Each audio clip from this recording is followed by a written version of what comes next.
Salam sejahtera, terima kasih karena bersama dengan saya di Nazilin Unity Channel. Paling hangat di pasaran baru beberapa menit yang lepas ialah keputusan Zafrul mengumumkan keluar UMNO dan berhasrat untuk menyertai PKR. Persoalannya malam ini ialah bukan PKR yang bermasalah, tapi adakah UMNO yang bermasalah? Kita tahu Tengku Zafrul merupakan seorang pribadi yang berkualiti. Beliau juga boleh sebenarnya berpotensi menjadi Perdana Menteri. Zafrul berkualiti dari segi pekerjaan, dari segi kualiti kerja, dan juga boleh menjadi orang yang luar biasa. Dengan perpindahan keluarnya Zafrul daripada UMNO, ada yang kata UMNO hilang satu lagi permata. Dengan kehilangan Khairi Jamaluddin bersama dengan Syahrir Hamdan, itu satu kehilangan besar kepada UMNO. Yang tinggal sekarang kata mereka Akmal Saleh. Ada yang ketawa kata mereka Akmal Saleh itu tak lama lagi tak adalah kemana-mana kata mereka. Apa pula pendapat Anda? Zafrul mungkinkah akan menjadi Menteri Ekonomi? Bolehkah kita katakan pada malam ini bahwa Menteri Ekonomi sudah dilantik, pengumuman Menteri Ekonomi yang baru. Menteri Pelaburan, Perdagangan dan Industri Tengku Zafrul Abdul Aziz telah menyerahkan surat peletakan jawatan kepada UMNO dan mengumumkan hasrat untuk menyertai PKR. Sebelum kita teruskan, saya nak kongsi dengan Anda semua satu produk terbaik di dalam pasaran. Ini dia, Transfer Factor Advan daripada 4Life.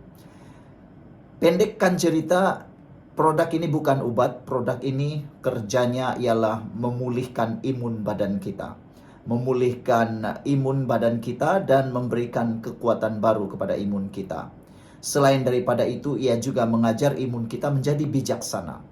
Janganlah marah, aku nak kongsi dengan Anda bisnes ni. Supportlah kita semua kan, rezeki masing-masing. Manalah tahu perkongsian video ini menjadi jalan untuk Anda sihat pula. Produk ini sangat bagus, halal dan lulus KKM. Satu Malaysia sudah gunakan, seluruh dunia juga sudah gunakan.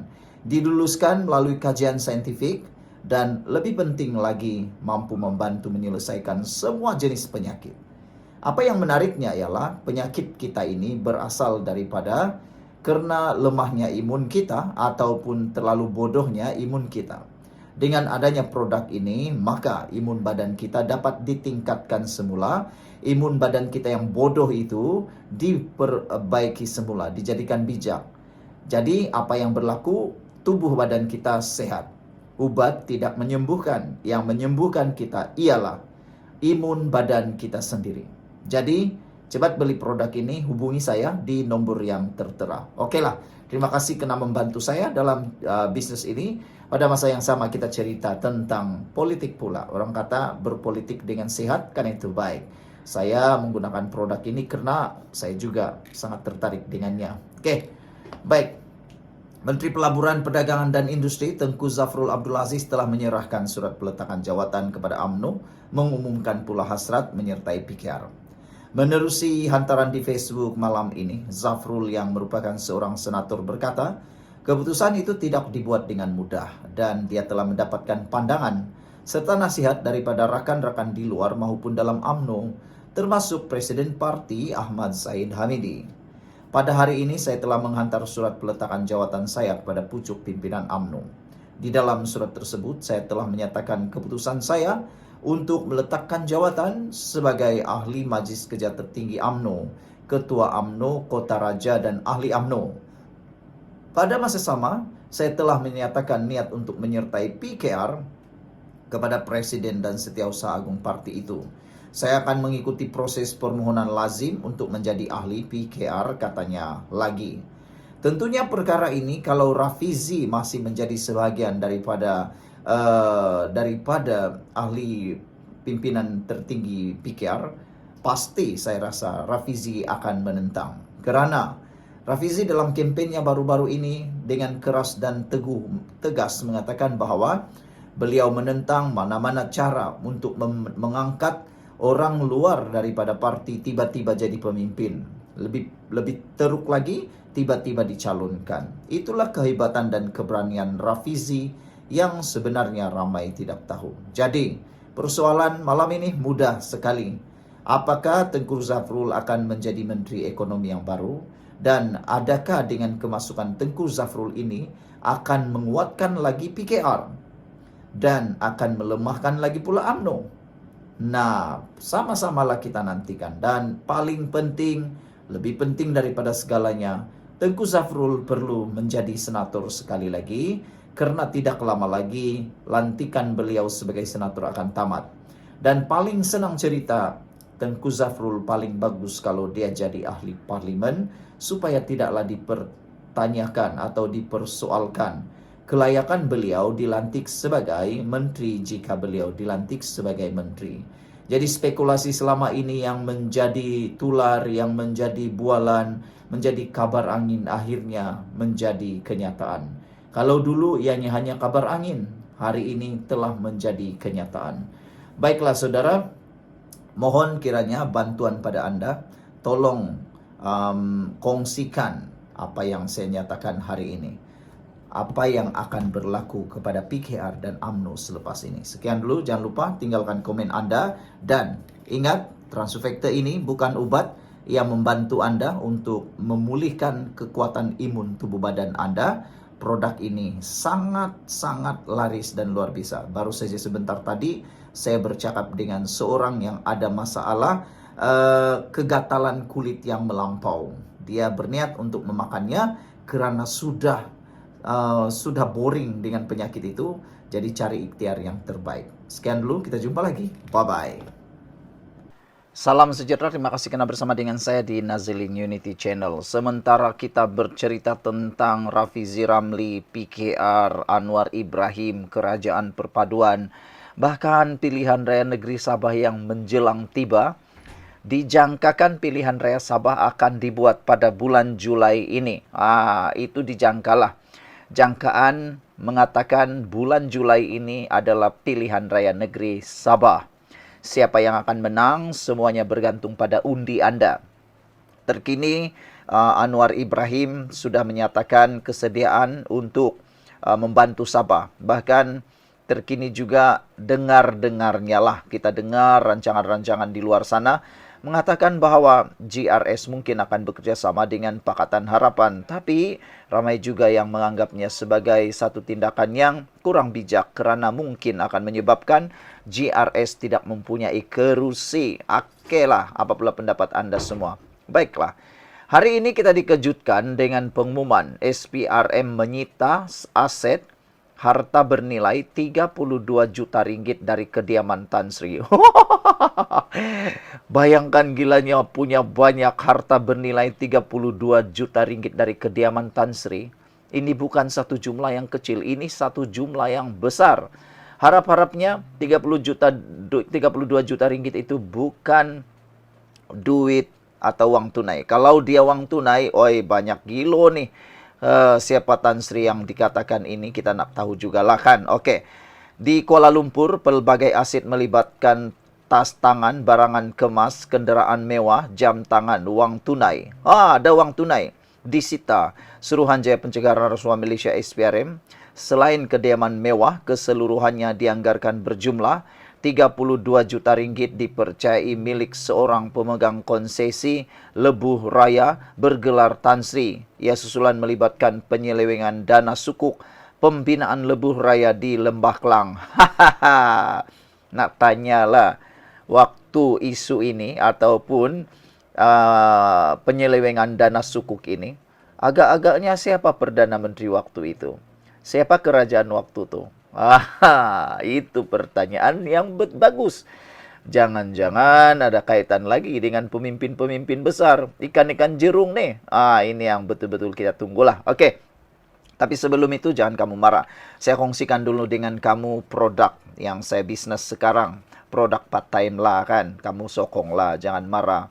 Orang kata kalau kita kongsi perkara yang baik, orang dapat perkara yang baik, kita semua dapat pahala rezeki yang masing-masing lah. Oke, hari ini saya kongsi dengan kamu ini produk For Life Transufactor.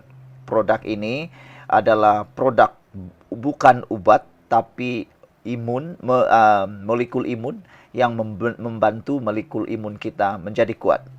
Ringkas cerita, badan kita nih kena penyakit sebab imun badan kita lemah. Apabila imun badan kita lemah, penyakit pun mudah datang. Ada juga imun badan kita yang terlalu bodoh, sehingga dia serang diri kita sendiri. Itu autoimun. Untuk mau membaiki badan kita yang sakit, mudah saja sebenarnya. Bukan karena obat, tetapi apabila imun badan kita menjadi kuat, menjadi bijak, dan bertindak balas menyembuhkan kita sendiri dari dalam. Itulah yang kita tunggu-tunggu. Saya kongsi ini sebab saya sudah rasa. Kalau sudah sakit, baru bertindak, berapa ribu pun kita sanggup. Betul, percayalah. Tapi waktu sehat kamu kata dia mahal. Sebenarnya untuk mendapatkan produk ini sangat mudah dan sangat murah berbanding kualiti hidup kita yang sangat baik itu. Kalau berminat, tolong baca nomor telepon, kontak number yang ada di sebelah kiri saya ini. Cepat-cepat beli sebelum kamu terlambat. Macam itulah kan. Oke, kongsikan kepada semua orang. Sebentar tadi saja saya sudah berkongsi dengan seorang yang ada gout kronik sehingga tak boleh bergerak. Dia kata dia mau beli sebab dia mau sehat. Bagaimana pula dengan Anda? Ia membantu untuk gout kronik. Ramai penonton dalam channel saya ini yang sudah berusia dan mungkin ada gout. Cepat beli selagi kamu ada masa. Oke. Baiklah, saya nak cerita sekarang. Terima kasih sebab kamu mengizinkan saya untuk berkongsi. Kita cerita tentang politik sekarang. Kita cerita tentang masa depan Malaysia pula. Hari ini disahkan pihak SPRM menyita harta bernilai 32 juta ringgit. Dia apabila melibatkan penyelewengan dana sukuk, pembinaan lebuh raya di Lembah Klang. Gila, punya banyak duit, 32 juta ringgit. Memang tak serik-serik lah mereka nih kan. Menurut sumber, sitaan itu susulan penggeledahan oleh bahagian siasatan SPRM di 2 kediaman milik individu berkenan yang terletak di ibu negara hari ini. Menerusi penggeledahan ini, SPRM telah menyita 217 unit jam tangan mewah pelbagai jenama yang dianggarkan berjumlah 5 juta ringgit, 27 utas jam tangan berjumlah lebih 1 juta ringgit, dan barangan kemas berjumlah lebih 4 juta ringgit. Gila, punya banyak. Apalah yang dia buat dengan jam 217 unit ini ya. Lepas tu ada lagi 27 unit tas tangan berjumlah 1 juta ringgit dan barangan kemas 4 juta ringgit. Aku tak boleh hadam lah. Orang-orang macam ni kan, tamak sangat haluba. Sudah ada banyak duit, entahlah apa dia buat. Beli jam 217 unit. Buat apa begitu banyak barang? Lepas tu melalui penyelewengan dana lagi tu. Kalau betul-betul lah ini adalah penyelewengan dana dan tersabit salah, ini memang luar biasa jahatnya. 217 jam tangan mewah nih, kalau kau bagi orang miskin, boleh buat pelbagai projek membantu orang miskin tahu. Lepas tu, beli lagi 27 unit tas tangan berjumlah 1 juta ringgit. 27 unit. Aku terpikir juga lah kan, buat apa begitu banyak 27 unit tas tangan. Baru 5 pun susah nak habiskan pakai, ini kan 27. Lepas tu ada barangan kemas lagi 4 juta ringgit. Barangan kemas tak apalah. Itu boleh buat satu pelaburan. Tapi jam tangan mewah ni buat apa? Ini yang aku hairan. Menerusi penggeledahan itu juga SPRM turut menyita 9 unit kenderaan mewah seperti Bentley. Kereta Bentley itu. Mercedes-Benz, Range Rover bernilai hampir 7 juta ringgit. Sumber berkata susulan penggeledahan itu, SPRM turut menemui sebuah stor simpanan pelbagai jenis minuman beralkohol mewah di salah sebuah kediaman yang dipercayai bernilai kira-kira 3 juta ringgit dan dipercayai mempunyai kaitan dengan aktiviti pengubahan wang haram. Aduh, ini paling hebat lah. Ada barangan minuman beralkohol mewah, 3 juta ringgit.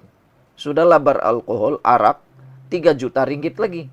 Aduh, ini memang betul-betul luar biasa, punya sakau lah. Dalam tindakan yang dilakukan itu juga, SPRM turut membuat sitaan ke atas sebuah unit kediaman mewah Terletak di ibu negara, dianggarkan bernilai sekitar 12 juta ringgit, dipercayai milik individu berkenan. Sumber turut menjelaskan kesemua barang dan aset disita bagi tujuan siasatan lanjut di bawah Akta SPRM 2009 serta Akta Pencegahan Penggubahan Wang Haram. Semoga semuanya dapat dijalankan dengan baik. Sekian dulu untuk kali ini. Jangan lupa tinggalkan komen Anda dan share produk ini kepada orang Anda, kawan-kawan kamu yang perlu kesehatan. Bukan yang sakit, tapi yang mau sehat. Oke?